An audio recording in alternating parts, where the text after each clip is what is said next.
गांडीगवत बघू शकता कशा पद्धतीने आम्ही लावलो आहेत. एक वितात अंतर सोडून एक डोळा लावल्यानंतर काही अशा पद्धतीने फुटतं आणि अशा पद्धतीने गवत येते. तर गवत बघू शकता आपलं कुठं कशा पद्धतीने आलं आहे. खूप चांगल्या पद्धतीचा आपला प्लॉट आहे आणि बघू शकता काय क्वालिटी आहे किंवा कशा पद्धतीने आला आहे. पूर्ण हिरवंगार असं गवत तुम्हाला मिळेल हे बघू शकता.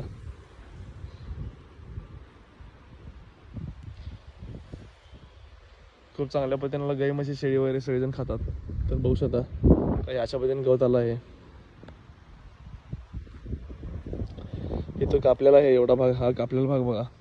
तर काही अशा पद्धतीने तुम्हाला अंतर ठेवून लावायचं आहे. खूप चांगल्या पद्धतीने येते. एकदा कापल्यानंतर 20-22 दिवसात परत कापणी येत्या. तर मध्ये दिसलेला नंबर आहे त्याला कॉन्टॅक्ट करा आणि तुम्हाला मी एस टी बस पार्सल ट्रॅव्हल्सने पाठवून देईन. अधिक माहितीसाठी मधील दिसलेल्या नंबरला कॉल करा आणि आपल्या KS फार्म या यूट्यूब चॅनलला लाईक शेअर सबस्क्राईब करा. धन्यवाद.